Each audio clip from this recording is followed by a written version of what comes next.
A very good morning, everyone. Welcome to StudyIQ English. Welcome to the Hindu newspaper class with me for 4th February 2026, second month of the new year.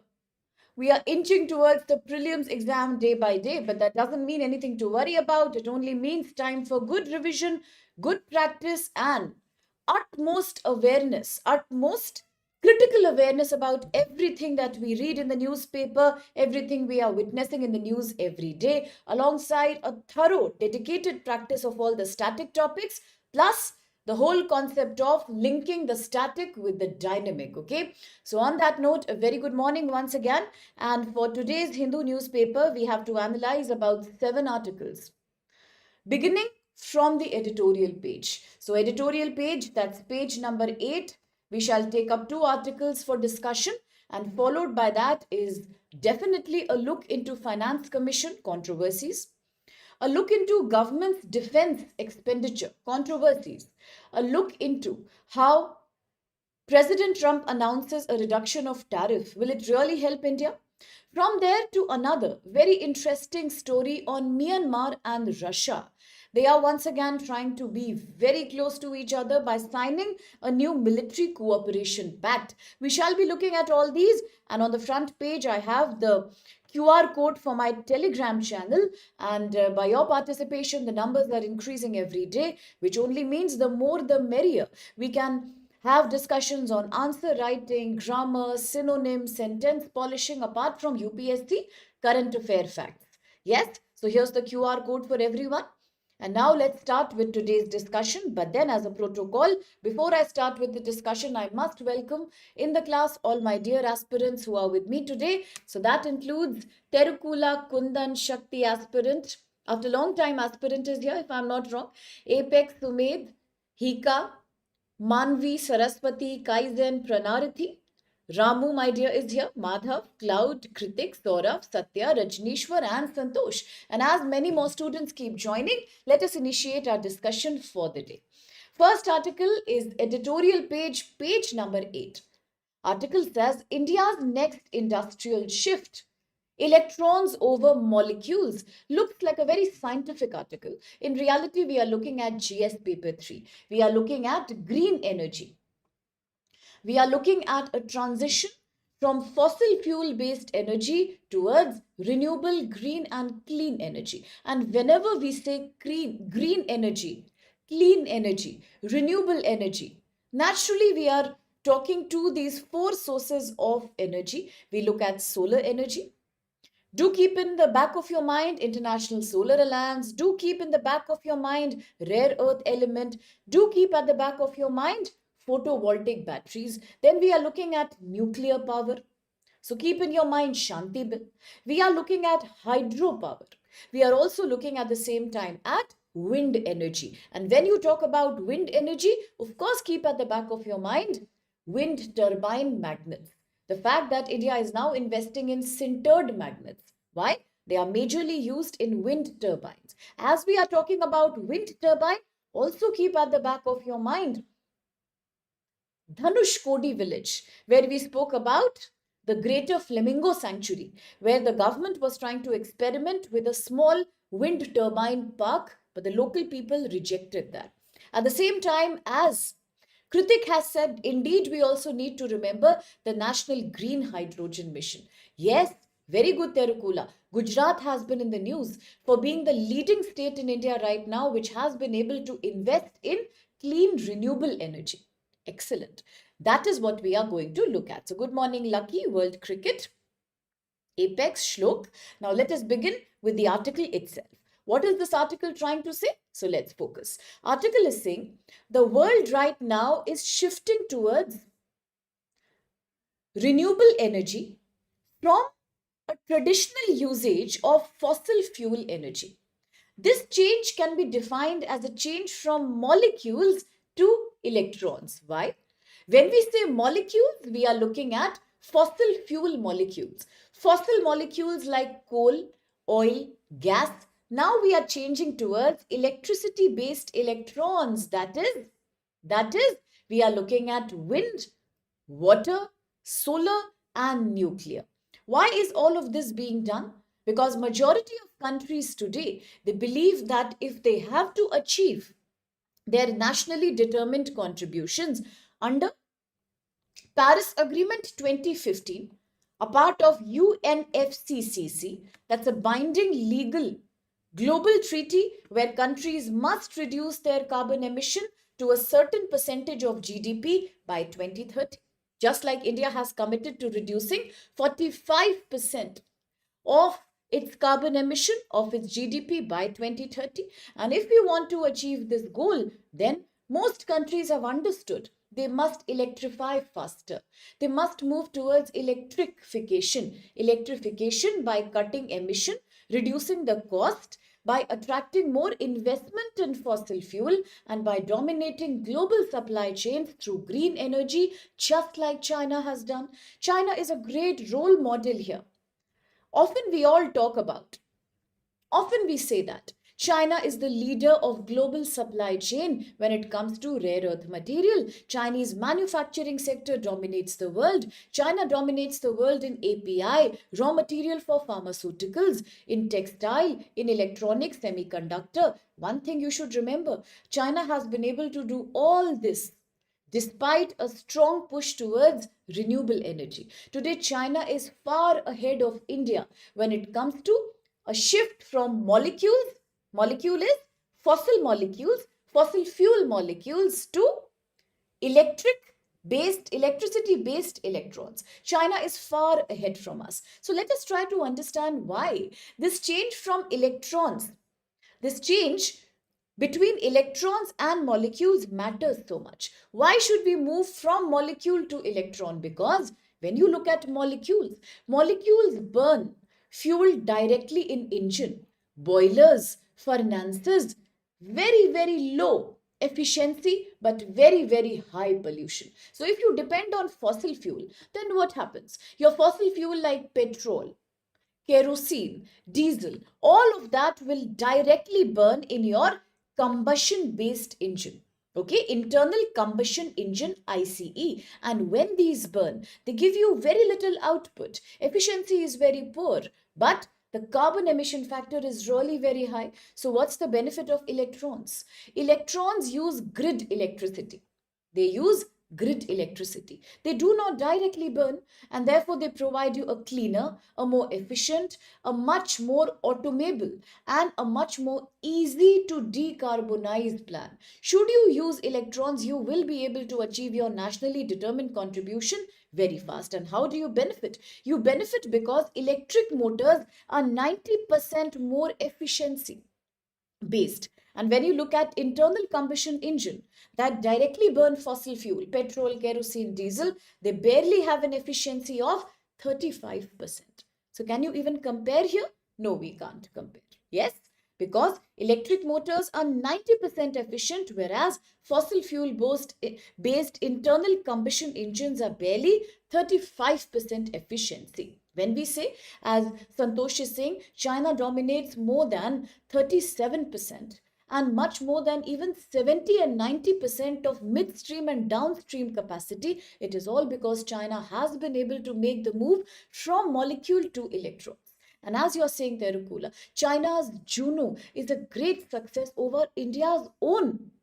When you look at India's quantum computing segment, when you look at India's nanotechnology segment, then China's Juno is much more successful already, much more effective. Absolutely, Ramu. Today, very good examples you are providing of national green hydrogen hubs. We spoke about them yesterday. One was in Tamil Nadu, the other one was in Gujarat, and the third one was in Odisha. Yes, precisely. So therefore, we can take a lesson from China. Now, when you electrify more, you are using less fuel and your energy output is very high. So can we create a global comparison here? Of course. Look at China's role model. In China, nearly 50% of industrial energy is based on electricity. That's the highest share of green electricity in the world. Globally, China leads here. But then if you look at India, only 25% of industrial energy is coming from electricity. Yes? So out of total industrial energy usage, barely one fourth, 25% comes from electricity. And if you look at green energy, China has the highest share of green energy in the world, not India. For India, green energy only contributes, bache, to about 8% of our total energy requirement. And that means we are quite behind China. It doesn't mean that India has not done its achievement. We have. If you look at 2025, it was in May 2025 itself that India did a wonder. 50% of our total installed electricity capacity has now been coming from non-fossil fuel based sources, which is a great achievement, a great achievement. At the same time, India has also said today nuclear energy contributes barely to about 8% of our needs, but in the form of Shanti Bill. Now we are attracting more FDI, more privatization in the nuclear sector. Ultimately, we do have a plan to make it up to 100. From barely 8% contribution to more than about 100 of units of nuclear energy production. So it's not like India hasn't made achievements in this case. But if you compare to China, our green energy segment is rather small. It's quite small. And if you compare it with the global average, it's much smaller because America and the whole world has an average of about 12% green electrons. What does that mean? It means in the entire world, including America, 12% of total energy need comes from green energy. What about India? Only 7 to 8%. So that's a good data of comparison here. That's a good data of comparison here. Yes? Absolutely, that's a very valid question, Satya. But at the same time, when you produce electricity, a very good example could be green hydrogen. We know if you want green hydrogen, you must use electricity to break down the water molecule between hydrogen and oxygen. But the thing is, where does that electricity come from? This electricity is not supposed to come from fossil fuel sources. Electricity here is supposed to come from wind energy, it's supposed to come from solar energy, or it is supposed to come from things like hydropower or, for that matter, nuclear energy. If the electrolysis is clean, that means the hydrogen you get in the end is also going to be clean. So, electricity has to come from clean sources. Now, you might talk about the grid emission factor. I think your question secretly is talking about the grid emission factor. That is something to reckon with, absolutely, because that is a problem. Even as we move towards renewable energy, we can't forget that despite that, the grid emission factor remains high. Even when we produce green renewable energy, the per unit emission of carbon dioxide continues to be a challenge, and that is something we have to offset by making a major move towards green energy. Some emission will always be there. You can't deny that. But to make it sustainable, you must make sure that your total output of green energy is clean and you are making a quicker transition towards renewable sector. Therefore, your grid emission factor will be lesser as compared to the benefit that you get. But then if you continue to depend on coal and fossil fuel, then anyhow you are suffering, right? Very good question, right? I hope that's clear. Right. It is not practically possible right now to 100% create a green generation of electricity, but then we are trying towards that. Now, that also has a cost. Let's not forget that the cost curve is still going on. It is still going on. We can't say that solar is still affordable. For a majority of people, solar rooftop installation is expensive. The government has tried, at least in the agriculture sector, through PM Kusum scheme, Pradhan Mantri Saurya Bijli Ghar Ghar Yojana. We are trying now to expand that to people perhaps in a faster manner, but then these are expensive. Even creating a wind turbine is very expensive. Right now, we are completely dependent on China when it comes to rare earth material or critical minerals. So, the more import dependent you are, the more expensive for you technology is going to prove, and people will not adopt. Corporates are hungry for money. Let's be very clear about it. Companies need profit. So, to attract companies, private companies in nuclear sector through Shanti Bill, or to attract them in solar sector or hydro or wind sector, they must get profit for that. And right now, we are still evolving through that curve. We are still not there. Okay, so that's something we should understand. Yes, correct. Absolutely. major country, thanks for reminding Terukula, the major country that supplies us uranium is Kazakhstan. We have spoken about Kazakhstan once in our lecture. Very good. And I also told you that India may not have uranium, but then India does have a very strong component of thorium. There are states like Kerala, Odisha, Andhra, where you have rich thorium sands, and that's why today India is making a move towards thorium salt based modular reactor. So this is the thorium salt based reactor. These are steps Indian government is taking. So, but all in all, the reality is that even today, our green energy contribution is lower than the global average. It's lower than China. So, what is China's strategy? Why is China so successful? China is very successful because China deliberately spends more electricity to factory. China subsidizes and provides more electricity to all the factories in China. And how does that help China? It makes China more export competitive. Now, here two things come in the picture. There are two things I just want you to focus thoroughly for 1 minute.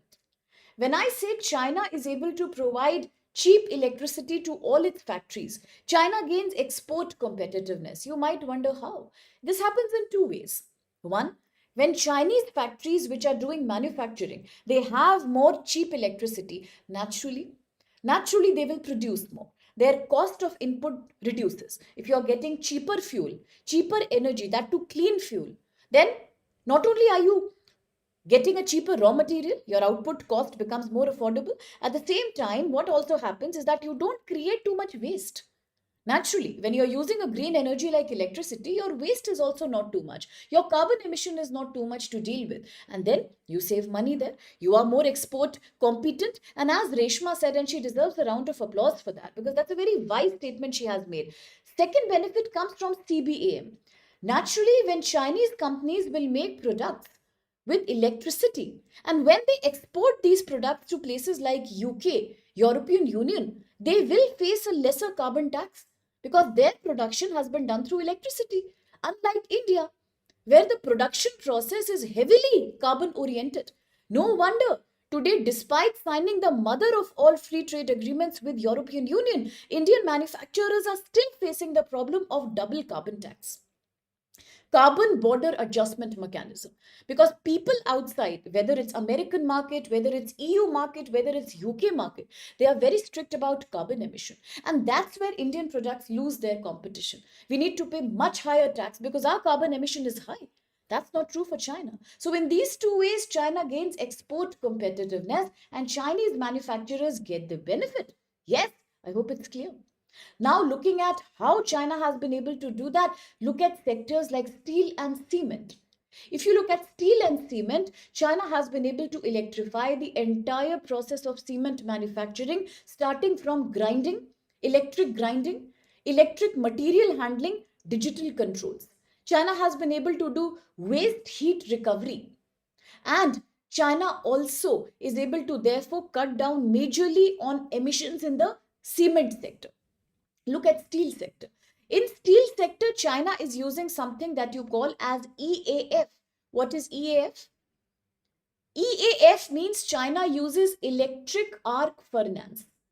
Entire steel melting, the process of manufacturing of steel, it all begins by heating, and that heating is happening in an electric equipment. It's happening in an electric furnace.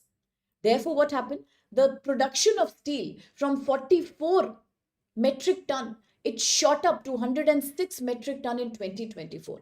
Plus, China is great when it comes to scrap manufacturing. China also knows how to utilize waste by reclaiming all the important metal and steel component from that, and recycling is always more cheap and environment friendly. So what lesson do we learn from China? Electrify everything possible and use fossil fuel only when there's an emergency. But in India, we have gaps right now. What are the positives in India? The positive is that, as I told you, from July 2025, May 2025, 50% of India's installed energy capacity is now non-fossil fuel based. Second, India has been able to improve its grid capacity in the last 10 years. We are today the global leader of International Solar Alliance.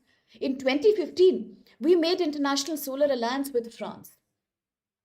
Recently, another country, Vikash was here, he would have said this, Moldova joined International Solar Alliance. It's expanding. India is a leader when it comes to solar energy. I have explained all of you earlier that Bacha India also provides solar energy and PM Kusum scheme to countries of Africa. So India is a leader in that segment, of course. But there are certain gaps that India is suffering from. The biggest gap, we do not know how to reclaim waste. I know Ramu would now remind us of the 3 R's. Very wisely, he would say that. He has said that before. Reuse, refuse, and recycle. Only if India knew how to reclaim its waste from discarded materials, then not only can we create more scrap based steel, we also could have obtained much more rare earth material and critical mineral from electronic waste that goes in dump sites every single day in our country. Second thing, India also has uneven power quality. Today, India is only focusing on generation of renewable energy. India is not focusing on complete industrial electrification. Is there a roadmap in front of us? Yes, there is a roadmap. Today in India, about 30% electric arc furnace is being used. But if you look at America, 70% of that is already being used. In countries like America, 70% of steel manufacturing is happening through electric furnaces. In India, how much? Only 30%. And that's quite low if you compare the numbers. Second, in America, 70% of steel that is being produced through EAF also means steel as a raw material for other industries is decarbonizing. In India, it's not happening that way. Scrap collection and trading again is a poor thing that's happening in India. So how do we suffer because of that? We are suffering when our manufacturing is not clean, when it is not electrified. Naturally, all our products have a higher carbon content, and as Reshma said, when these products reach the market of America or Europe, people reject them. People say they have to pay a much higher tax. They are not environmentally friendly. They do not follow the EU environmental protocols. And hence, India is barely competitive, even though we are signing great free trade agreements. But do we have the climate capacity to meet the demand of the global market? No, we don't have. And that's where we are suffering. Yes. And in India right now, our government needs to give more incentives to private companies for EAF linked manufacturing. If we need to get the benefit from European free trade agreement, if you look at India's cement sector, we must electrify kilns. What do you mean by kiln? We must electrify kilns. Kilns are the area where materials are heated together and then they are bound together to make concrete cement, to make the cement powder. Kilns, if they are electrified, then again you can save too much on carbon emission, but right now they are not electrified. You are using fossil fuel for them. That again means cement, that's a core basic industry, a very labor intensive industry.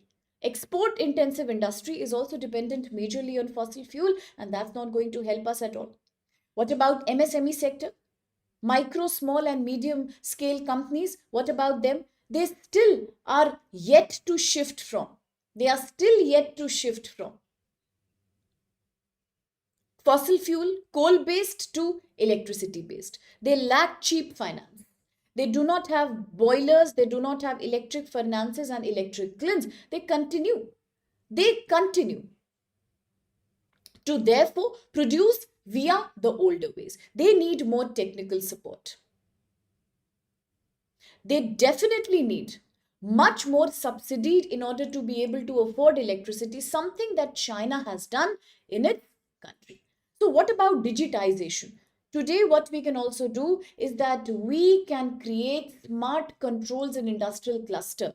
We must focus on electrification, less waste reduction, and waste recovery. Very, very important for India. A bigger question as we end this article. Why do these things matter more than climate? A lot of people would say electrification is important for climate change, to stop climate change. We need that. A bigger question. Does it matter even more than climate change? Yes, it does. Again, Reshma's statements resonates with that. Resonates with that. Because if India wants to be competitive in the global market, okay, if India wants to be competitive in the global market, if we want global buyers to purchase our products must be low carbon emission. Our products must be low carbon products. If we want less dependence on oil and gas from foreign countries, if we want to maintain strategic autonomy, yes, Terukula, Sitaram, every day, but we talk about strategic autonomy, multi alignment. But you all know oil and gas play a major role here. Now, if you think coolly for a minute, there is one thing you will realize: the very fact that America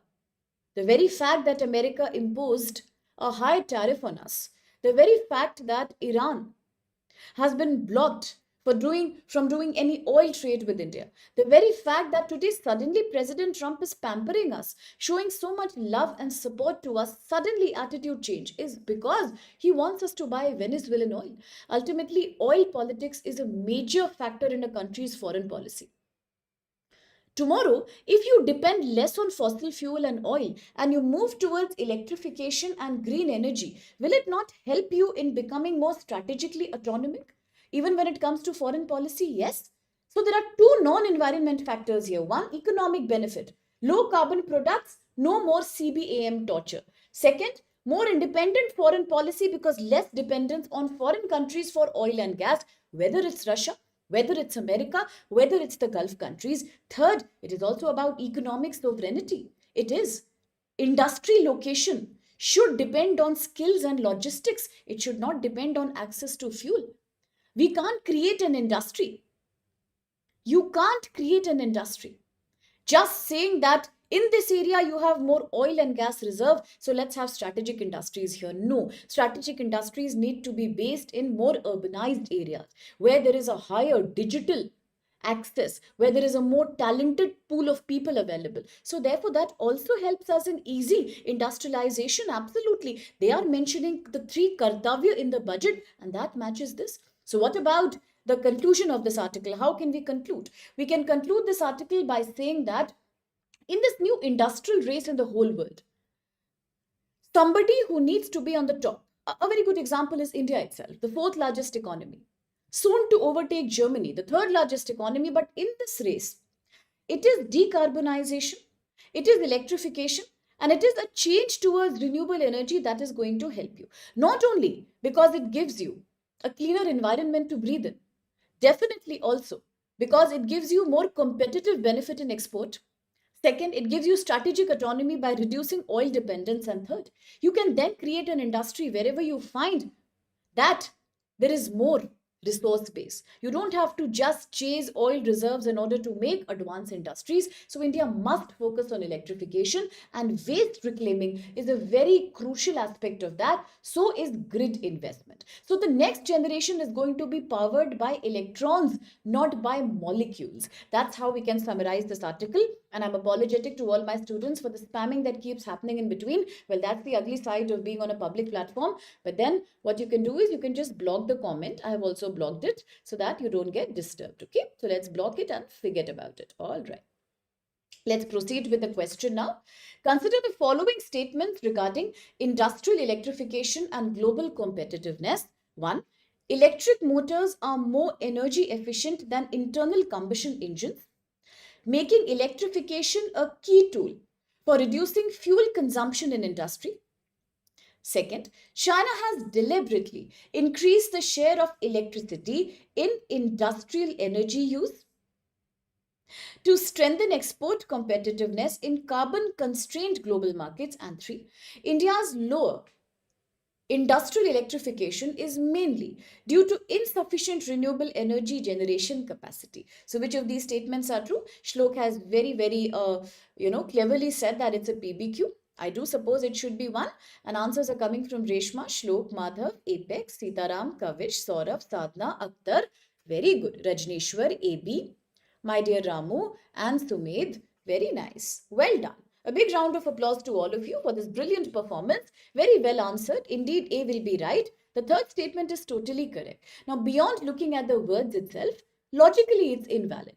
We just saw in the article, Bache, the main problem is not that India does not have command over renewable energy generation.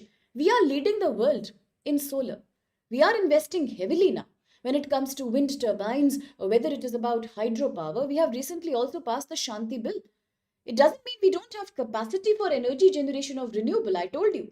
In 2025, we have already started getting 50% of our total energy demand, our energy, our total 50% energy is installed energy is coming from non-fossil fuel. That's not the problem. Problems are elsewhere. Problem is poor electrification. Problem is lack of electrification into MSME sector, labor intensive sector, lack of affordable electricity, lack of ability to reclaim steel from scrap, so that we have to spend too much money and energy into remanufacturing everything from scratch. So these are certain problems. Really well answered, Shlok, AB, Saraswati, Ayan, Eric, Akshay. Excellent. Beautifully answered. Well done.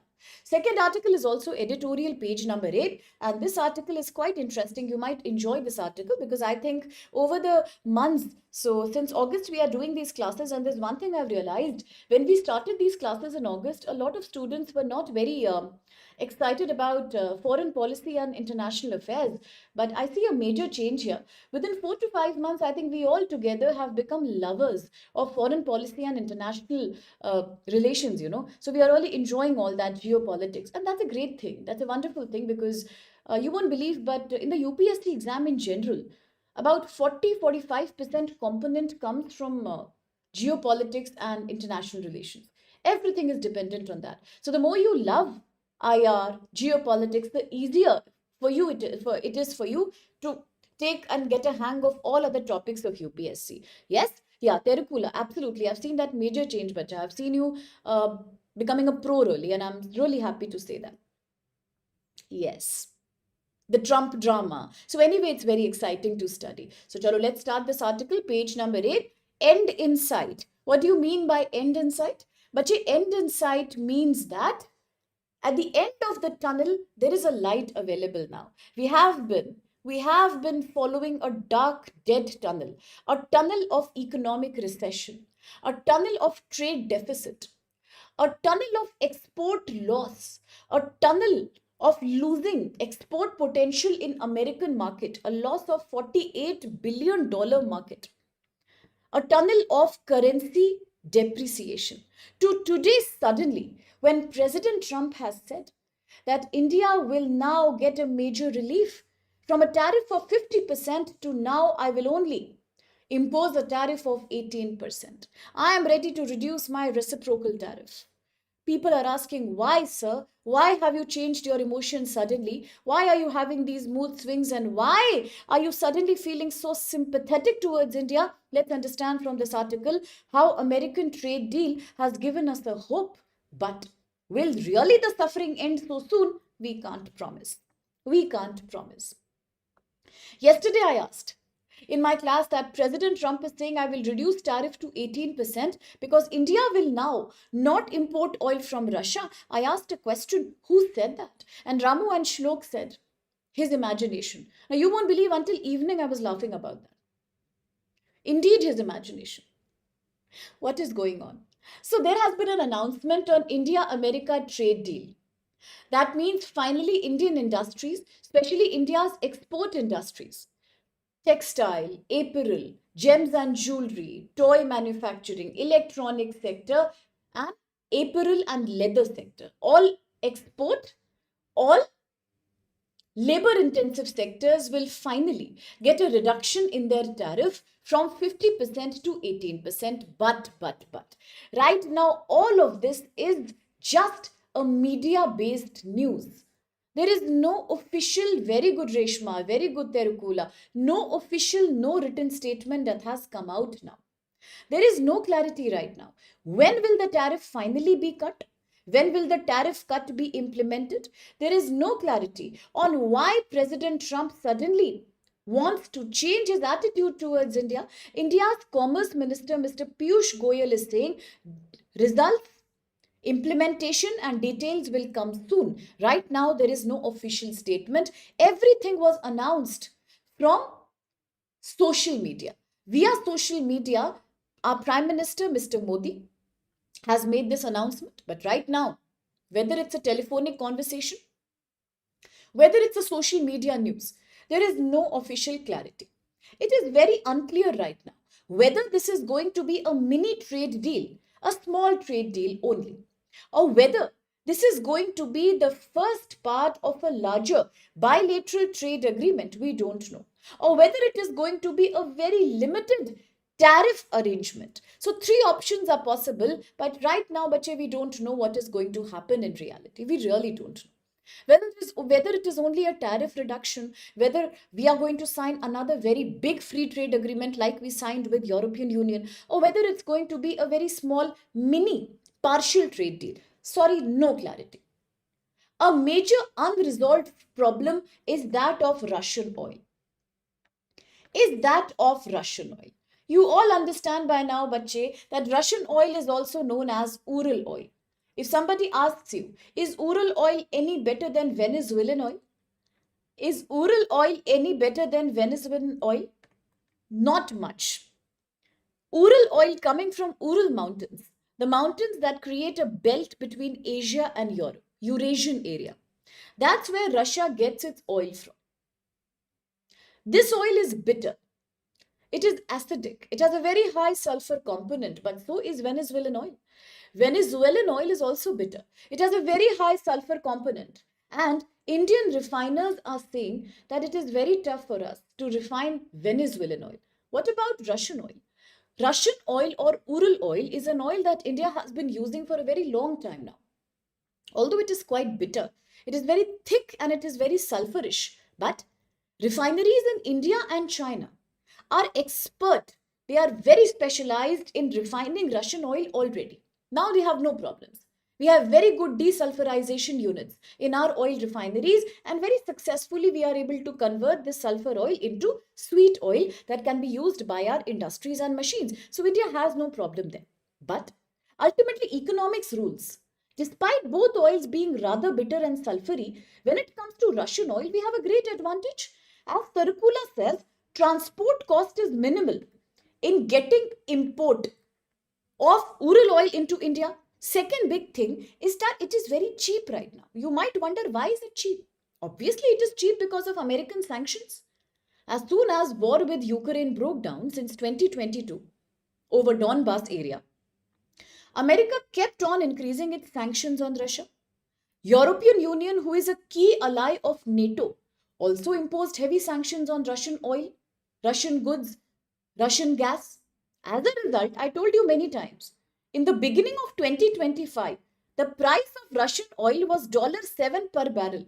Suddenly, by the end of 2025, it fell to $3 per barrel.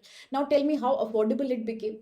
From $7 per barrel to $3 per barrel. Why will India and China not buy? Whether it's Turkey, whether it's Brazil, whether it's India, whether it's China, to all these countries, it is an excellent cheap source of energy security. Yes, we will buy. And then to add up to all this, is India-Russia long-term friendship in defense, people-to-people migration and space technology? Of course, India will buy. Suddenly today, President Trump is saying, India has said, I am not going to buy Russian oil and I will switch to Venezuelan oil. Now, my question is, when did India say that? India itself is asking, when did we say, hello bro, when did we say that? Are you getting phantom sounds? We never said that. Why will we say that? If we reduce our import of Russian oil, we are losing 1/3 of our total oil imports. Already because of America, India has stopped importing oil from Iran. Long back, India had stopped importing oil from Venezuela. Today, because of American Trump's pressure, why will we go back and start importing Russian oil? Our refiners are frustrated. Indian oil refining companies are saying we can't refine this oil easily. It is very tough. It's a very thick oil. There is no such efficiency that we get out of using this oil, so we are not going to do that. And if India stops Russian oil, this will be a major strategic shift. 1/3 of our energy security will be endangered now, majorly endangered, and therefore it needs to be discussed in the parliament. We have yet not given any promise so far. There is no clarity. No clarity, therefore, that India is going to include more Venezuelan oil. We are not going to do that. Not only is it thick and sticky, but at the same time, it will also involve a bigger transportation cost. So we don't promise that. But President Trump seems to be believing that we are ready to make that promise. Naturally, it's a push. It's a push that he's doing. Today, Venezuelan oil is American oil. All American companies will refine that oil. The profit will go to America. And it will be used for MAGA, Make America Great Again. Anyway, people of Venezuela are not getting anything. It is a complete atrocity of global north on global south. India, therefore, will not make such a move, and India has not given any promise to America here. Another big issue is that government has promised that no matter what President Trump says. Now, there's a very interesting thing. Listen to this. In 2015, President Trump was actually forcing countries like China and India both to open up their agriculture and dairy sector so that America can send its dairy products to both these countries with highest population. That time China was more populated than India. But slowly, China completely shut itself. China said, no, I am not going to take any of this American dairy product, right? China never wanted to be import intensive. China is a heavily export intensive country. President Trump did not like that. Since that time, President Trump has continued putting sanctions on China in one way or another until recently the tariff attack came. Now, when China went off, India was the only last option for America. Why? India was even more populated than China by 2020, naturally, high consumer base. India is a country that is mostly a country that depends on non protein sources of diet. So, India could be a soft target for selling all the dairy products in the name of health, nutrition, and protein. Third, India is also a great partner of America, whether it's defense, whether it is AI, whether it is the Quad domain. America knows India needs to protect the Indo Pacific from China. America understands India's vulnerability here. America knows India cannot do without America. America is needed by India and Japan and Australia to maintain Quad. Quad is the only balancing force against China in the Indo Pacific and South Indian Ocean. India can't do without America here. Plus, America used to be the largest export market for India. President Trump used this advantage to, in a way, blackmail India. That now China is not going to buy any dairy product, India should buy. India must buy. In between, that is long back, about 3-4 years back, the Indian government even thought for a second that what is the problem in allowing some more multinational companies in agriculture sector. But then you all know what happened. It was followed by major agriculture protest, major farmer protest in the Delhi NCR region. Naturally, India experienced an internal breakdown. People were protesting. Nobody could tolerate the dumping of agriculture and dairy products in Indian market. What would have happened? Indian farmers and Indian dairy marketers, Indian dairy producers would have got a major loss. In fact, that's the whole big reason, as Santosh reminded us, that India walked out of RCEP in 2019 with regards to ASEAN countries. We could not take any loss in this sector. It's a key sector for us in the informal sector. Therefore, today the same thing is coming again and again. Not only is President Trump feeling that it's a very good opportunity to dump Venezuelan oil on India. India has a high energy demand. India is a growing economy. China will not do. China will not listen to America. China depends on Russia. Topmost Russian oil importer is China, and they both are happily dealing in yuan. Anyway, they are moving towards de-dollarization. Trump feels it's a great time to harass India and push all the Venezuelan imports here of oil. President Trump also feels it's a good time to open up Indian markets for dairy and agriculture, but India will not do that, no? Why will India do? It's a matter of livelihood security for our farmers. Apart from that, there is also that GMO factor that comes in between. Majority products from America are GMO products, genetically modified products. There's also a very big health debate, something similar to what happened in the case of genetically modified corn. That also he was trying to push towards India. India said no. I'm not going to buy that. So today, Mr. Piyush Goyal has said, see, no matter what happens, even if finally the tariff is reduced from 50 to 18%, lot of benefit will come to us. I am not saying benefit will not come. You see, till now there is no official statement. But look at the change that one statement has made, Bache. Listen carefully. 2-3 days back, all of us were lamenting over high capital outflow from India. The falling value of Indian rupee. Now look at geopolitics, how it matters economics. One statement came from President Trump. One, that I will reduce the tariff from 50 to 18%. And today, see what has changed. Stock markets are jumping. Capital outflow has stopped. Value of rupee is stabilizing. That one statement did all the magic. Of course, tariffs matter. Of course, we cannot make America an enemy here. But at the same time, we also cannot let our agriculture and dairy farmers suffer. Otherwise, total loss for our farmers, total loss for indigenous production. So this is where there is a tussle going on. Right now, President Trump is doing a unilateral discourse. India will stop the oil from Russia. India will take my dairy products. But tomorrow, when India gives a reality check that, bro, we are not doing that. We are not stopping Russian oil. We are not allowing your dairy products. We did not even allow European Union and RCEP countries to dump their dairy. Why will we allow America?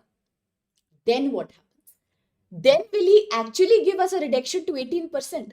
Or will once again he be angry, or this time we will experience a much higher tariff? We don't know. Everything is in dark right now. Yes? So right now, it is a time where India has to create that thin balance. On the one side, if tariffs reduce, rupee will become strong. Stock markets will increase. Labor intensive sectors like textile, apparel, footwear, leather, everything will gain confidence. But we cannot accept these blackmailing conditions like open up your dairy, stop taking Russian oil. We can't do that. That's not possible right now. Now, these sectors will anyway get a benefit when India will finalize its deal with European Union.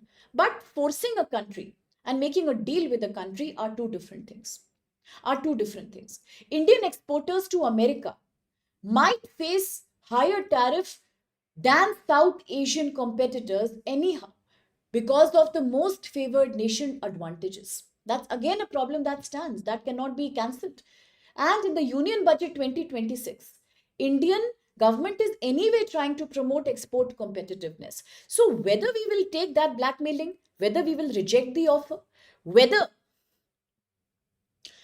we will try to push and accommodate some of these demands are things we are yet to see. But right now, things are very dramatic at the foreign policy level because these are raising very big strategic questions. It is about India's energy security. It's about India's foreign policy. It's about stabilizing Indian economy. So what action can be taken is yet to be seen. But this is a very big crossroad that India is standing in right now. Yes? Yes? Okay. So quickly, let's follow this question. You can follow this question. Okay. All right. Dairy is a sensitive sector. That's true. That's true. America will never reduce the price. America will never give us a cheaper price than $3 per barrel. Not possible. Russia is $3 per barrel because of sanctions. Why will he sell Venezuelan oil for cheap and free? And today, even if he does, and we stop taking oil from Russia, then what happened? Then what happens suddenly? What if he hikes the price? We will lose this also, that also. One bird in hand is better than two in the bush. Consider the following statements regarding the recent India-America trade agreement. 1.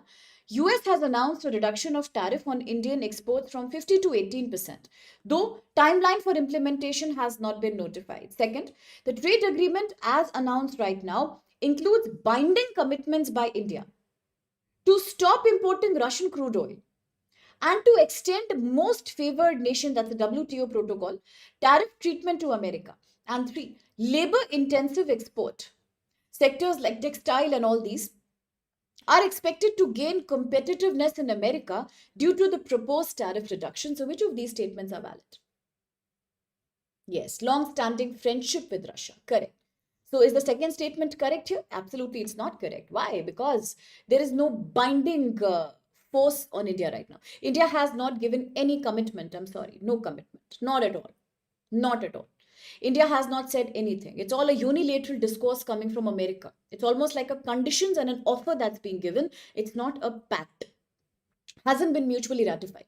First is valid. Third is also valid.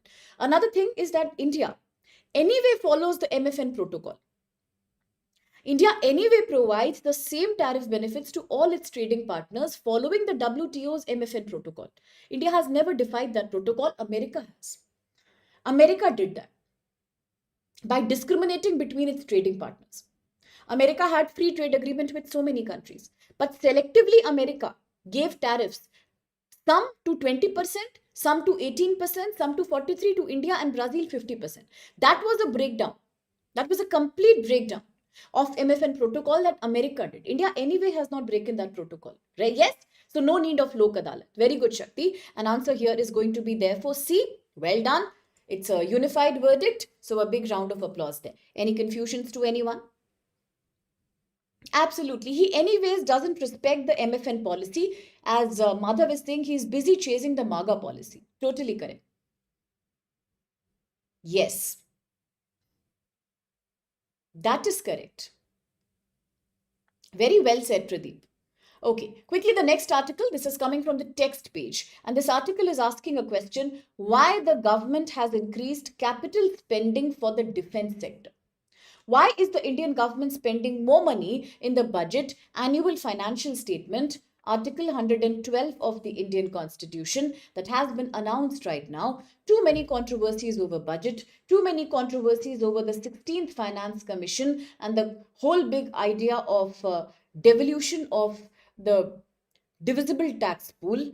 We are looking at the budget itself. Yes, absolutely. The budget itself. Why has the Indian government decided to spend more money in the defense sector? Well, India is not the only country that's doing that. If you remember, NATO countries are already committing 5% of their GDP to defense. American President Trump has told Taiwan and Hong Kong, please spend your defense. Please spend 5% of your GDP to defense. Japan, a country that after 1945 has committed to no violence, to no standing military, to no kind of attack or war. It wants peace now after the severe atomic bomb devastation in the Second World War. Even a country like that now is saying that I will push up my defense expenditure perhaps even to 7 and 8% because it's facing threat from China and it is facing repeated issues of Chinese aggression in the South China Sea. You see, at this time, a country like India, which is surrounded by enemies from all the sides, we have the LAC controversy, the line of actual control controversy with China. You all know about Aksai Chin and Galwan Valley. Recently, the controversy spread to Shaksgam Valley near the Siachen battlefield, near Ladakh. Beyond that, we see controversy in Himachal Uttarakhand borders. In Uttarakhand, there is an additional controversy at the Tri Junction of Lipu Lake Pass.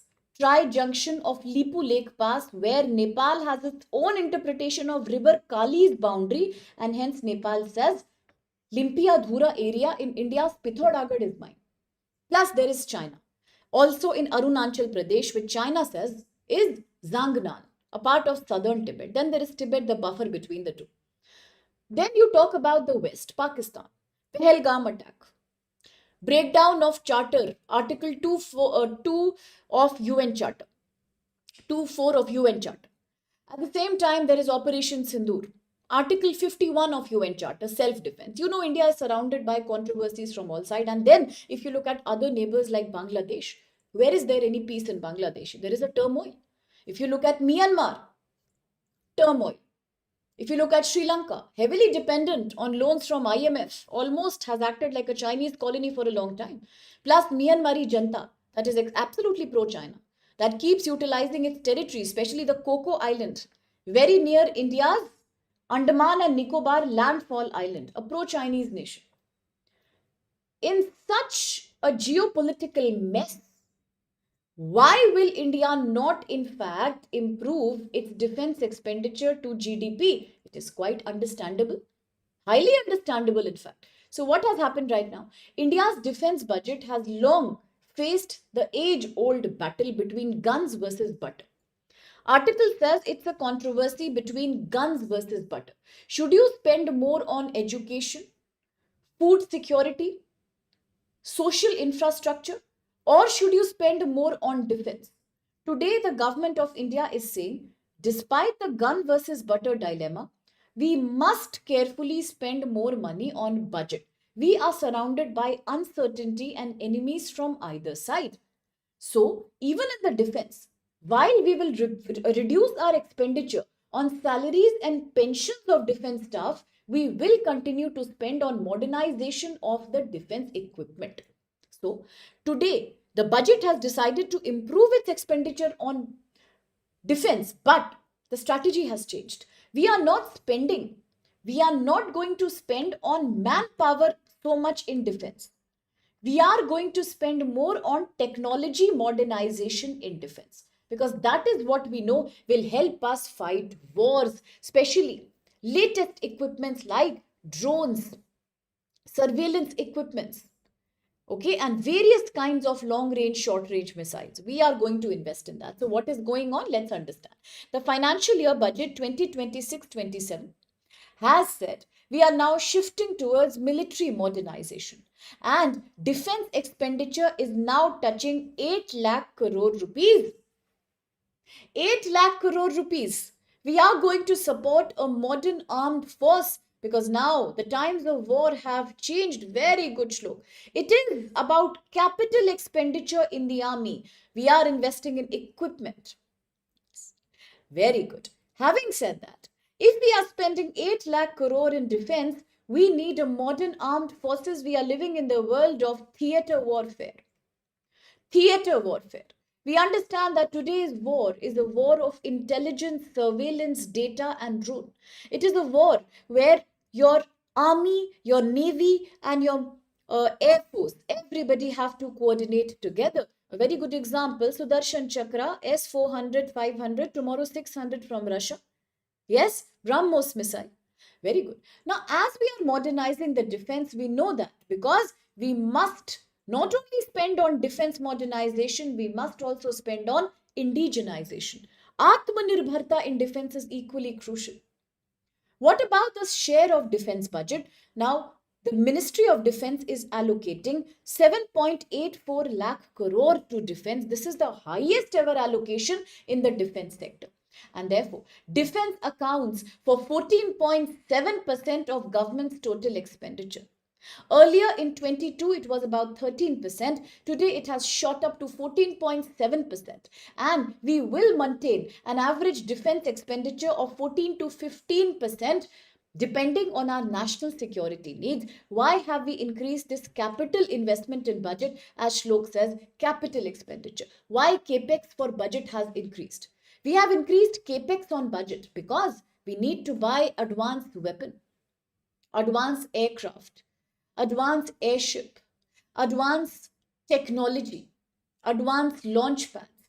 All of that has meant an increase of 27.9% of the defense budget in financial year 2027. The capex, capital expenditure, therefore sharply rose by 2.1 lakh crore from the previous comparison. And this shows a trend that in future also, every year, the budget may have to push its capex on defense from time to time, because we need modernization, a complete change of the trend from the past.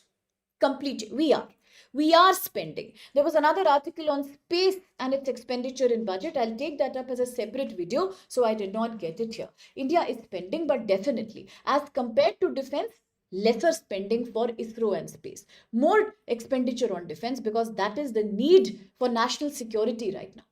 Why and what are the reasons behind a higher capex, a higher capital expenditure in defense? I hope everyone is clear about what is capex. Yesterday we spoke about capex, the amount of money you spend on capital goods. Capital goods, equipment, machine, tools, because it is capital goods with which you manufacture other goods, which give you other products. So they are almost like the raw material and the backbone of any industry. Why are we spending more? Because we recently experienced Article 51, UN Charter, Operation Sindoor. The conflict highlighted that India still lacks precision guided munitions, loitering munitions, especially as we are facing threat from both China and Pakistan. And the part of this capex expenditure will be used for replenishing war reserves. Another thing is emergency procurement. I told you, sometimes when there is an emergency related to national security, the army and the military is allowed to order a certain amount of defense expenditure immediately, and that shall be done ASAP, immediately, without a waste of time. In real time it will be done. So emergency procurement has now been repeatedly used after the Galwan Valley crisis. Since 2020, repeatedly we are depending on emergency procurement. We need fast track acquisition, especially it happened during Operation Sindoor. Immediately we needed money, immediately we needed more advanced equipment. Now, therefore, emergency procurement is becoming from an exception to a norm. From 2020 Galwan Valley to Operation Sindoor, every time we are having to depend on emergency procurement on critical technology, and that needs more money. And then it is about a large part of capital expenditure that will also be used to meet previous contracts. There are earlier contracts that India has signed when it comes to aircraft, missile, and defense system. That money is pending, that has to be paid.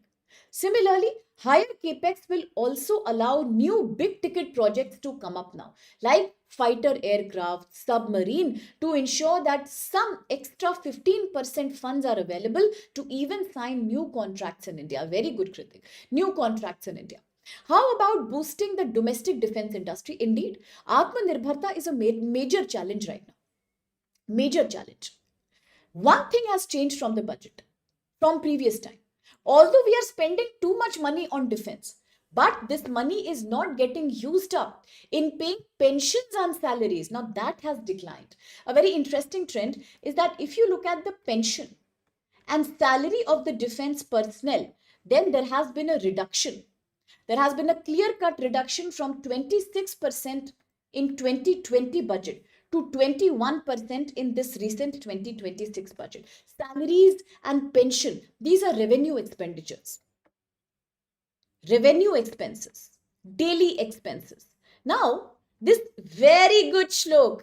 Therefore, we are talking about the difference between capital expenditure and revenue expenditure. You see the change, bache? Did you see the change here? Yesterday, in one of my videos, I was talking about the 41% divisible pool. And there I clearly said that in this Financial Commission recommendation, the central government has told the states, we are not going to provide you revenue deficit expenditure financing. If you fall short of revenue expense, we are not going to support you.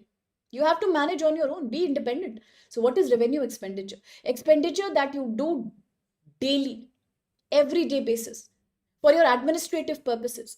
In this budget, very good AB, huge round of applause. What a smart statement. Very good, Ramu. Excellent, brilliant, absolutely. Brilliant, absolutely. Well done. Revenue expenditure is day-to-day expenditure, administrative, salaries, pensions, food expenditure. This budget is unique. In the defense, we have increased overall allotment, but we have reduced the revenue expenditure, salary, pension. We have improved the capital expenditure, goods, machines, and tools. A main reason behind that is the new scheme like Agniveer scheme. When you are having temporary staff, why in the first place do you need temporary staff? You need temporary personnel because you know having a long standing military is more expensive. Having a contract based service in military is cheaper, more affordable. So you can now divert your expenditure from spending on revenue expenses, daily expenses, into bigger utilization, capital expense, because in the war, revenue expenditure will not pay you. It is capital expenditure that gives you a proper war equipment. So this is a big change in the budget. Very, very good. Very good. Absolutely wonderful. I hope it's clear to everyone. Very well said, by the way. I'm really, really happy. Salaries have reduced to 22% from earlier 30%. Pensions have reduced. This means we are now trying to control revenue expenditure, of course, because of Agniveer scheme. And now we have extra 10 to 15% more money to spend on capital goods. What about Atmanirbharta? About 75% of capital acquisition funds are reserved for Indian industries, Indian made industries, self manufacture, Atmanirbharta. The defense, you can say, personnel, army, military is now being encouraged to buy Indian equipments from Indian route. And this route is known as IDDM route.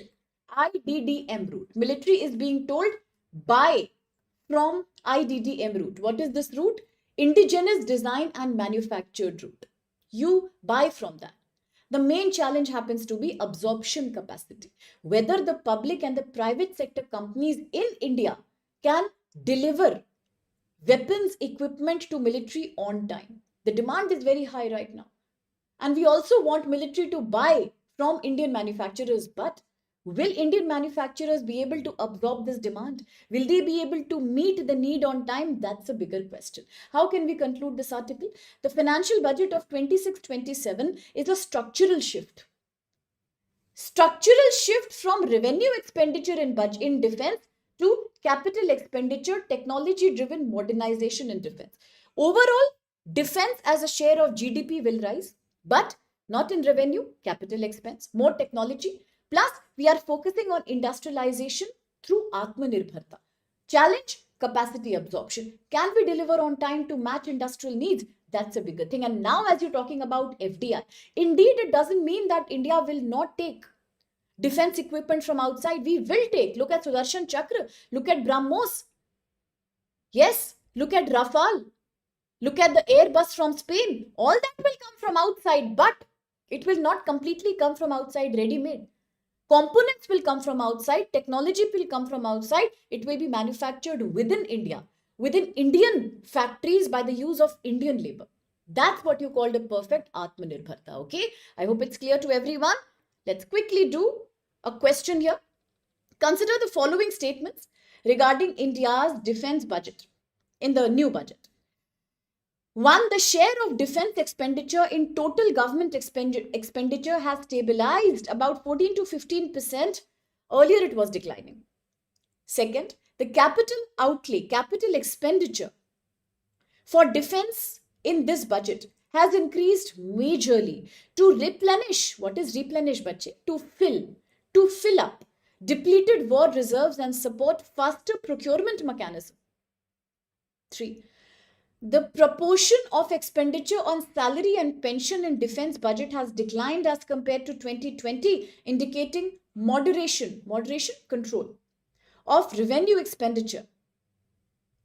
4. A major portion of defense capital acquisition budget has been earmarked for domestic industry under Atmanirbhar Bharat initiative.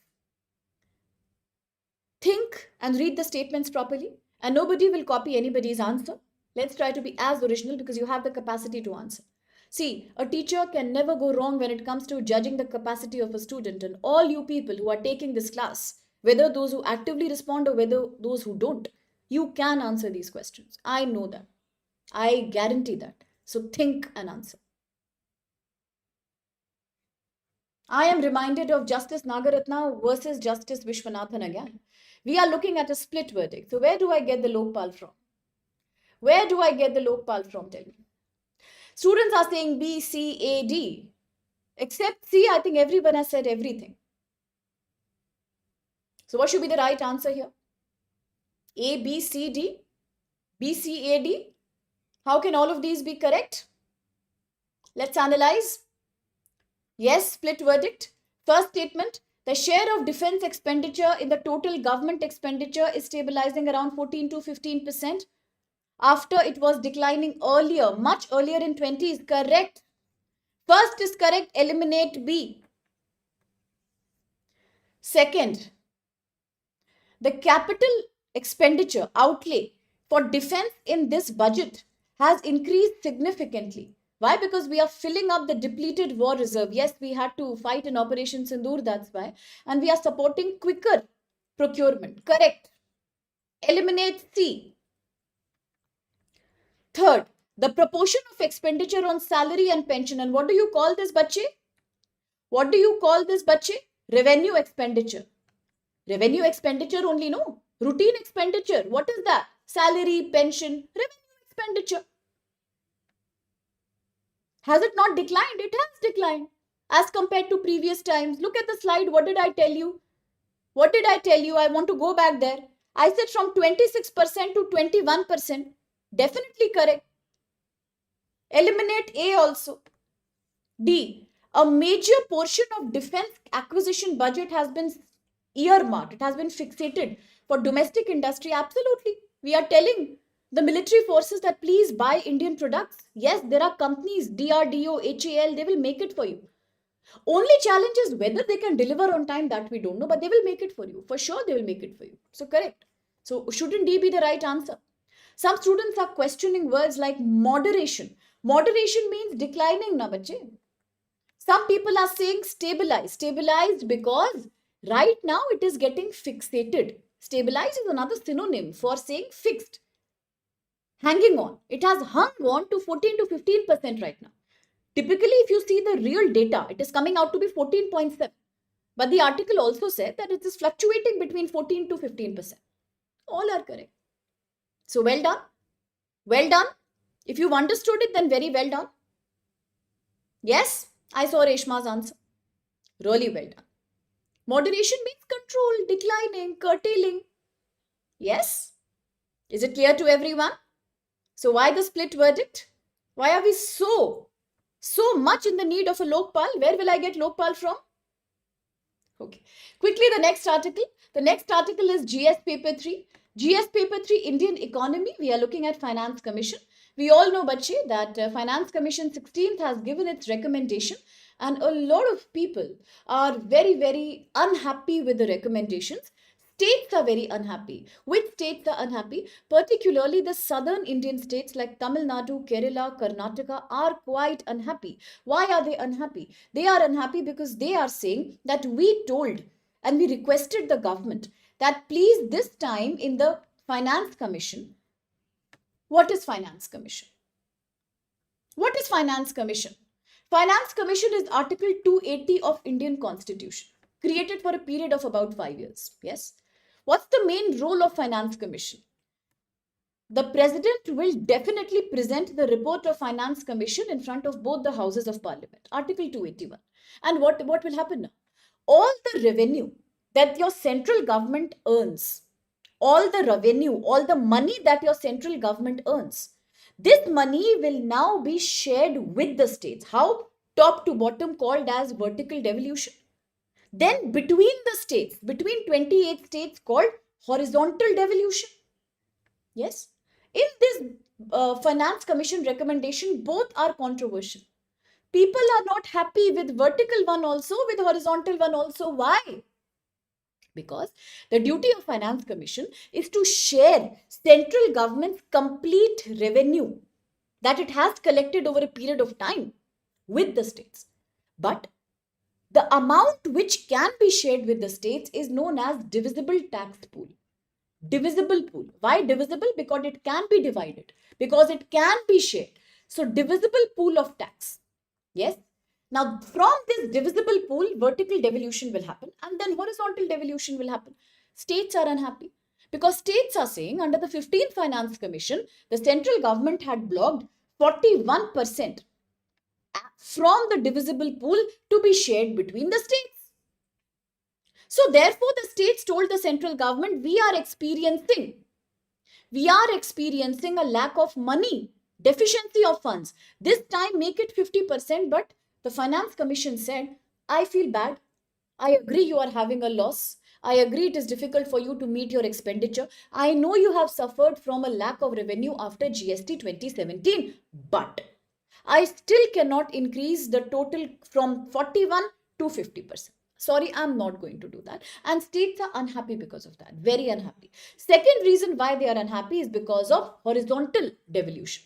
States are saying, especially southern Indian highly industrialized states are saying that yesterday we did a case study of Tamil Nadu. States like Tamil Nadu are contributing much more money to India's total GDP.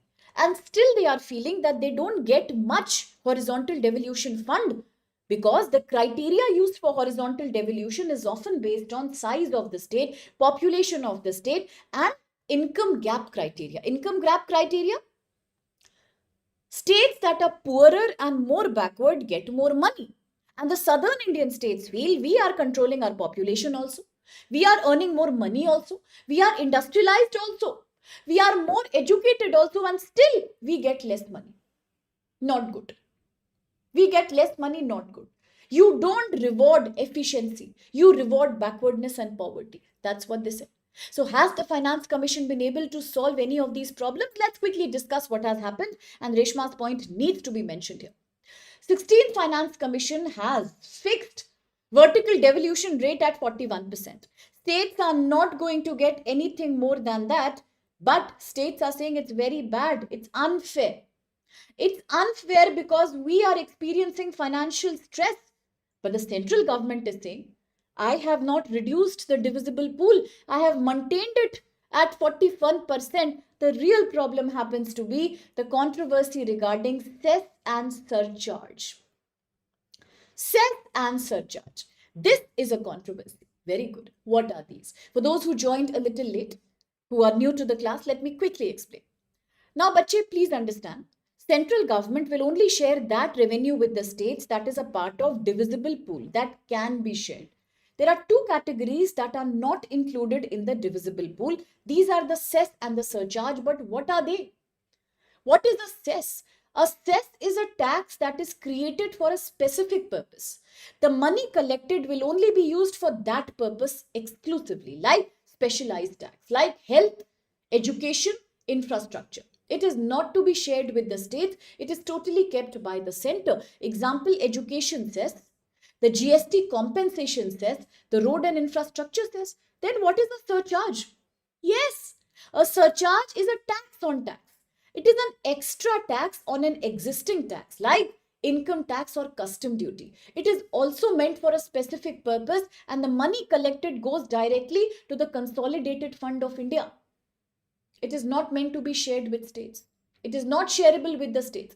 Although it is collected along with another tax, but it will not be shared with the states. Example, surcharge or income tax of higher income individuals. Surcharge on custom duties. It is not going to the state. Now, state governments are angry. They are saying central government is only trying to increase its share of cess and surcharge.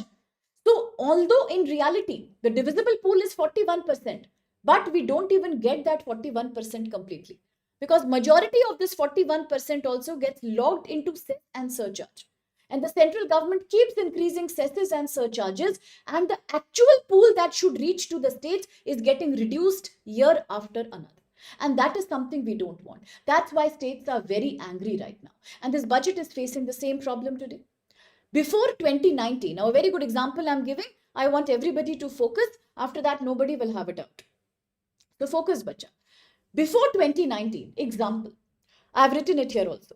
For every rupees 100 that the central government collected, 93 or 95 rupees used to go to the divisible pool. States will get a share of that. But from 2019 onwards, what is happening? Cess and surcharge has increased too much. About 11 rupees to 13.5 rupees of the total 100 divisible pool is a part of cess and surcharge. It cannot be shared with the states. So what happens in return? The actual amount of divisible pool has been declining. The shareable amount of divisible pool has fallen down. And as a result, what is going on? As a result, the divisible pool's share in the gross tax revenue has stayed below 9%. 90%. It is below 90% for now, about 6 years in a row. And that's why states are angry. They are saying we don't get any money. Even the GST compensation has stopped after 2022. It is not given to the states anymore. So now what is going on? When you look at the cess, the amount of cess has only increased from financial year 2015 to 2022, and surcharges have crossed over 1.7 lakh crore rupees. None of this go to the state. So what is happening now? It is creating a fiscal war, absolutely Shakti. Fiscal controversy. Center versus the state in India. Conflicting demands. There are 18 states in India, including Odisha, Tamil Nadu, Gujarat, Kerala, Maharashtra, Haryana, that are saying increase the total divisible pool to 41%. 18 states are making this demand. Many other states are saying if you can't make it to 50%, at least make it 45%, at least make it a nominal amount. The center, however, says no. Let's create a moderation in tax devolution. Center says, I also have responsibility. I need to take care of defense. I need to take care of welfare schemes. I need to take care of priority sectors like defense and foreign policy issues. I therefore need some fiscal gap for myself. I need that space, and I'm not going to open up more than 41%. By keeping the rate at 41, Finance Commission says I am trying to balance an interest between the state and the center. But everybody, including this article, is saying no. It is almost like you are protecting the central government space of finance, but you are declining the state's financial space. 16th Financial Commission also argues, now listen carefully everyone, that Indian Constitution, I repeat, Finance Commission is arguing, 16th Financial Commission argues that Indian constitution does not put a limit. It does not put an upper cap. There is no cap, no upper limit on cess and surcharge. And therefore, limiting them will be a silly thing to do. It will be imprudent. Imprudent means silly, not wise. Especially during emergencies like war, pandemic, or food shortage. Rising defense and infrastructure spending means more money needed for the center. And the center government says it's high time. States should know how to do fiscal disciplining. They should manage their own finances. They already have sufficient resources to perform well in their constitutional roles. They are not doing that. They also said we are not going to finance for revenue deficit. If you fall short of your revenue expenditure, if you spend more on revenue expenditure and you earn less as a part of revenue income, I am not supporting you. Be independent. Don't be dependent on the center. Learn to be efficient. Now the problem is that high performing states are feeling cheated. They are saying no justice in vertical devolution, no justice in horizontal devolution either. Although for the first time, state level GDP, how much contribution does a state is making to complete Indian economic growth has been given 10% weightage. This is very good. Historical change. First time we are experiencing importance given to state GDP contribution as a criteria for horizontal devolution. But it is not enough. And what does the central government say? Central government say no. We cannot make a sudden change. India is a socialistic democracy. So even if you are efficient, we are trying to help you by improving contribution, improving horizontal devolution, making it more efficiency based, but sudden change can't come. Sudden change can't come. And what is the government doing? Government is also quiet right now. So what can we understand from this whole controversy? The problem is not just about 41% tax devolution. The problem is day by day shrinking pool of divisible taxes. Shrinking divisible pool, excessive use of cess and surcharge. And this has raised a serious concern about fiscal freedom of the states and fiscal federalism in India. Quickly, the last question for the day. Gradual. Very good. Very, very good. Correct. Now, quickly, let's look at the question 4. Very well defined, Ramu. All the horizontal criteria. Wonderful. Consider the following statements regarding the recommendations of the current Finance Commission on vertical devolution. 1. The retention of vertical devolution rate at 41% ensures that states are insulated, protected from changes in the center's tax collection. It's a tough question. It's a very tough question, the toughest for the day. Let's see how you manage.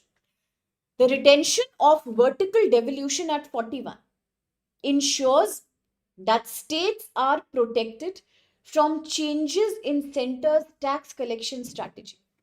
Second, an increasing dependence by the center on cess and surcharge has reduced the effective size of divisible pool shared with the states. 3. The 16th Finance Commission has constitutionally controlled the share of cess and surcharge to prevent erosion of states' fiscal space, fiscal freedom. And 4. Most states have demanded an increase in vertical devolution rate, citing growing fiscal responsibilities and constrained revenues. Which of these are correct? Tough question, but answers are coming very confidently. That's really, really amazing. AB, Shakti, Sumet, Saurav started from Terukula. Sitaram, Shlok, Anup, Reshma, Apex, Saurav, Sumit, Madhav, everyone is answering. There is a slight fracture in the verdict though. Majority is saying it's B, but then many students are still a little wedged between B, D, Hika, Shlok, Lok Adalat. Time for Lok Adalat? Okay, time for Lok Adalat. Is the first statement correct? The retention of 41%. Yes, Ramu Kavish. The retention of vertical devolution at 41% ensures, it is making sure that states are protected from changes in center's tax collection strategy. Can this be true? Can this be true? Obviously, it cannot be true.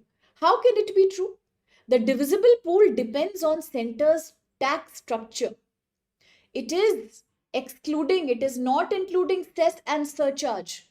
So when the central government is saying, I am maintaining 41% only, nothing more than that I will give the states, it is not protecting the states, it is in fact threatening the states more. Because on paper it is looking 41%, the real amount of shareable is declining because of increasing cess and surcharge. Absolutely one is wrong. So please eliminate. If one is wrong, then C and A anyway can't be correct. No, then B, either B is answer or D is answer. Now let's look at the second one. Increasing dependence by center on cess and surcharge has reduced effective size of divisible pool. Absolutely. Absolutely. That's what I said. That's what we all said. That if cess and surcharge keeps increasing, what happens? The actual divisible pool goes down. No, every year, every 5 years, it's happening now. Second is correct. Second is correct, then also confusion. 3. 16th Finance Commission has constitutionally, okay, that means the statement is saying that our constitution is saying. Our constitution says that you can create an upper limit, an upper cap on cess and surcharge. Does the constitution say that? No. So what is Finance Commission arguing? Same thing. It is saying when the constitution itself has not put any upper cap on the limit of cess and surcharge, then why should I stop myself? The constitution has never said there is an upper limit. So I can impose cess and surcharge as per my needs. Right? So it has not done any upper capping. It has not controlled. It has in fact expanded. So is third correct? Absolutely wrong. If third is correct, then naturally how can D be the right answer? Making B as the valid answer? Why is the fourth statement correct? It's correct because most of the states are saying the same thing. We have more demand. We need more money. So please improve your vertical devolution. Don't hang on 41. It is not doing justice to us. I'll still want to clap because everybody, majority was right. And also, it is good because it's a tough question. So by analyzing and answering this question, there's one thing very clear, that now you understand Finance Commission. I don't have to worry about Finance Commission at all. Now, out of all my students, many students, they really like interacting, but we are all humans. Everybody has a different propensity. Many students are more reluctant to interact. They prefer silent study, which is also welcome, which is also totally fine. But still, if anybody has any doubt, if you really feel you are not comfortable in a group space to share your doubts, then at least you can post your comment in the comment box in any of my videos. Any. Just mention the topic you are struggling with. Okay? Accordingly, I'll understand which are the troublesome areas for you. All right? So feel free to interact. If there's any problem, that's exactly why I'm there. Okay? So you can share any problem that you have. No problem. You've really done well. So no need to feel bad. Well done. Well performed. Okay. Lots of compliments coming, Terukula, to you. Okay. That's true, Shlo. Now, Bacha, we are done with all the big articles. So let me quickly explain two very small little articles to you. But these are very nice articles, okay? So focus a little bit more. We are looking at America again. Short. US deal will not include sensitive sectors. So we have already done this. So just one line I want to say in that. That when you look at India-America free trade agreement that is now being considered by both the countries, President Trump, although on paper, is saying that 50 to 18% will be the decline in the total tariff rate. But then he is also expecting us to reduce our import of Russian oil. And he may also force us to open up our markets to American dairy and agriculture products. But our Commerce Minister, Mr. Piyush Goyal, is saying, see, no matter what happens, even at the cost of a benefit of tariff reduction, we are not going to open up any dairy or any agriculture sector. Although it is very important for us to get the tariff reduction, because if tariff reduces, our capital outflow will stop, our currency will stabilize. Currency stabilizes, stock markets will also improve. It's very good for us. Our exporters will get more confidence. We know it's for our necessity. But at the same time, it should not be conditional, and we are not going to open any sensitive sector. We are not going to do that. Plus, he also confirmed that India has not given any official statement, sorry, when it comes to either reducing Russian oil or improving the demand of Venezuelan oil. So these are some things we haven't said anything about, although opposition parties are still questioning exactly how will the government go about this negotiation. But right now the government says we are thinking. And India and America, at least the good thing is they are sitting on the table. At least for the first time since May 2025 tariff increase, we are sitting on the table across each other and having a cool, peaceful discussion. So that's a good sentiment right now. Now, India is a master when it comes to negotiation. Can we also negotiate with President Trump and get things done our way? So that is yet to be seen. Okay, so that's all that was for this article. I've written some short notes here. You can read that. But main attention now for the last 5 minutes should go on these two important articles. This is from foreign page. So now listen carefully, bache. Listen very carefully. Russia sounds alarm as the New START treaty is set to expire. We all know that we are living in a world that's full of geopolitical tension and prospective wars. But most of the countries are nuclear powers. And a nuclear war is the most undesirable thing anybody can think about.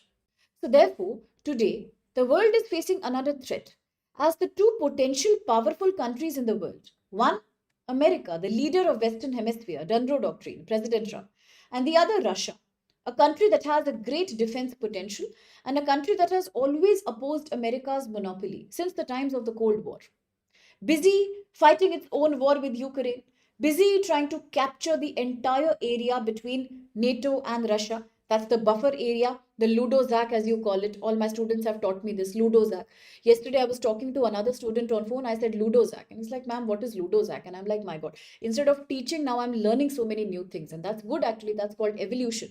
Ludozac. Same thing. Zaporizhia, Kherson and all of that. Okay. So he's busy. Russia is busy trying to capture Donbass. Now, amid all this, another controversy has started. And this controversy is about the New START Treaty, Sitaram, absolutely. What are we talking about? Let me quickly summarize in 2 minutes, so please focus. Now, let's understand the last remaining nuclear arms control treaty. Last remaining nuclear arms control treaty between America and Russia is called the New START Treaty. Unfortunately, it is now going to expire in February 2026, and that is dangerous. This is the last treaty that controls the number of nuclear warheads both Russia and America can respectively maintain, and it is expiring this month in 2026. If it expires, will both these countries get a free hand at nuclear proliferation? And that's a threat to majority of nations. The world is a very hypocritical place to be in. I'm sorry to say that, but that's a reality. When it comes to Iran's nuclear enrichment, President Trump walked out of JCPOA and slapped tariffs on Iran, attacked by the use of B-2 bomber technology. Places in Iran, nuclear power plants like Fordow, Natanz, plants like Bushehr, all of these were attacked. Why were they attacked? They were attacked because President Trump says Iran has no right to to create its more heavy uranium enrichment. At the same time, nothing was done against Israel. Israel is not a part of NPT, Nuclear Non-Proliferation Treaty. Iran is. And still it was attacked. You see, the world is very hypocritical. India has maintained a voluntary moratorium ever since our second major nuclear test. We have never conducted any because we respect global norms.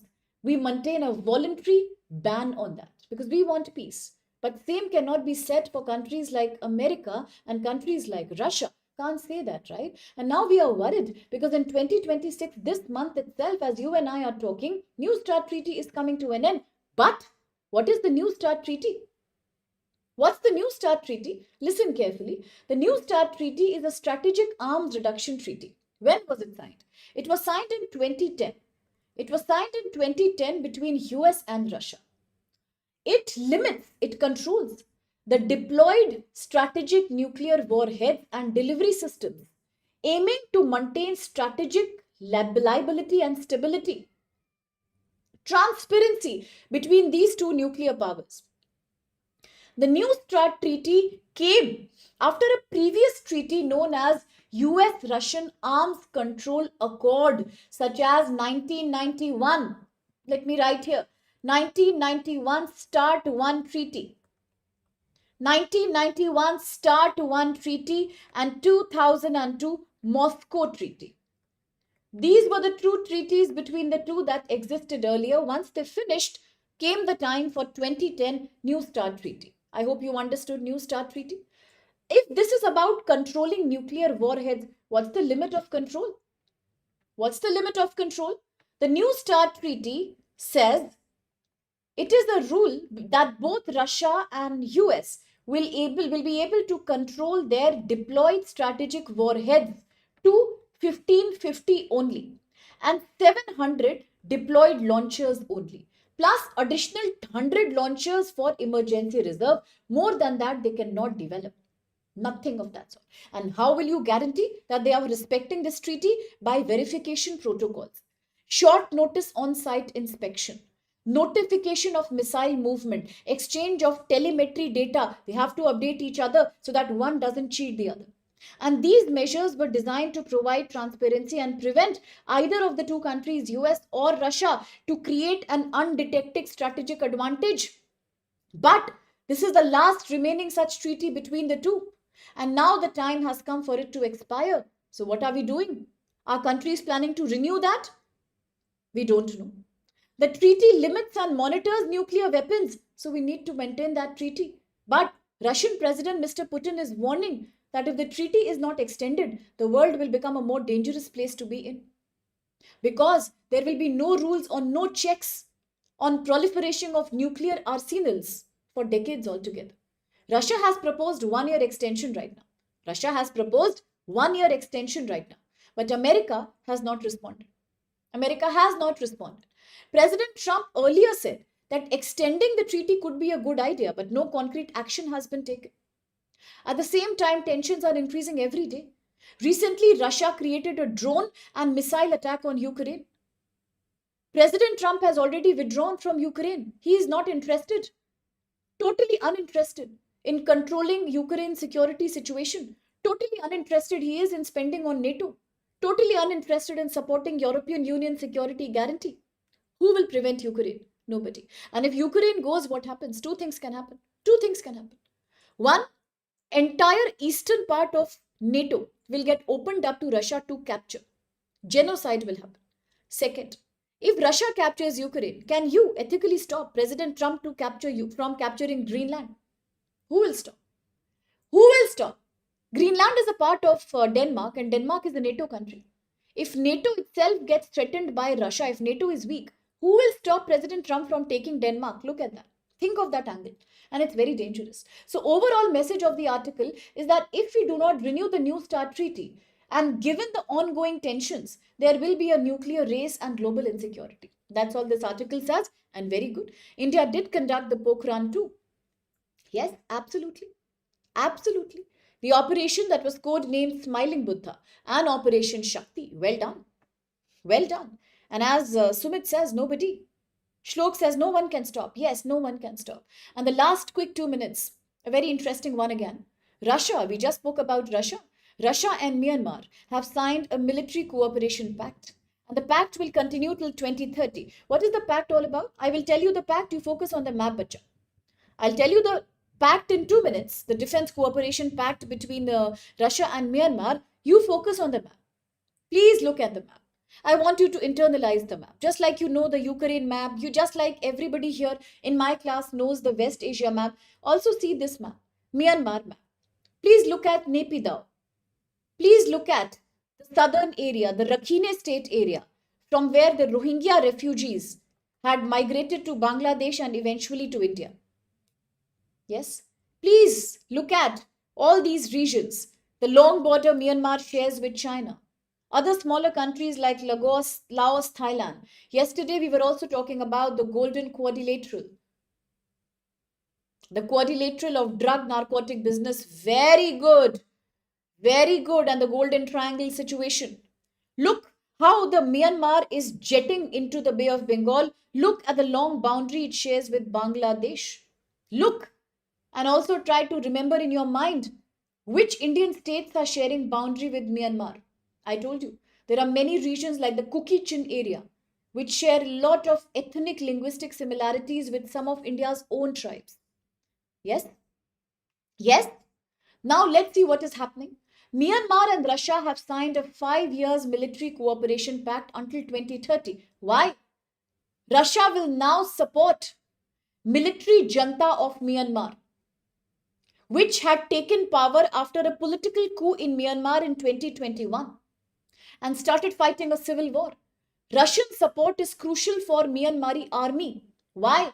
Because Russia supplies fighter jets and weapons, and Russia has been able to help the military in holding on to its territory and suppressing the rebellion that comes from ethnic and local groups. Air strikes have been conducted by the junta, killing innocent people and civilians by using Russian made jets. Apart from Russia, there is another country that does the same, and that is China. Every time I tell you, bache, a war in a developing country is always a proxy war. Very good critic. Indeed, it is a proxy war. Indeed, it is a proxy war. Now, today, as Myanmar and Russia are signing a deal, both countries are in a very similar situation. Russia and Myanmar are both isolated internationally. Russia because of the war in Ukraine. Myanmar because of the military junta and its atrocities. Today, they are supporting each other. The entire thing is a threat to many more other countries in the region. Yes, Myanmar recently had an election, but the election was illegitimate. We had done an article on that. Illegitimate because most of the parties were not included. Pro democracy leaders have been jailed and tortured since history. Example, Ms. Aung San Suu Kyi, Nobel Prize laureate. The civil war in Myanmar is not going to end. Now, this brings us back to certain important concepts which my students are reminding me. Terukula, Satya. What about the Three Brother Alliance, ma'am? What about the 1027 operation? Let me quickly come to that. What is happening in Myanmar, Bachi? What's the problem in Myanmar? In Myanmar, one side is fighting the other side. Which is the one side? Myanmari Janta. Myanmari Janta is the main party, which controls major cities and it also has air power. Who is fighting the Janta? Pro-democracy groups like People's Defense Forces, ethnic armed groups, which are combining together, for example, the Three Brother Alliance. Three groups of ethnic communities coming together to fight the junta and to remove the junta. Who takes advantage? Outsiders. Russia and China are supplying weapons and political backing is being provided to the military.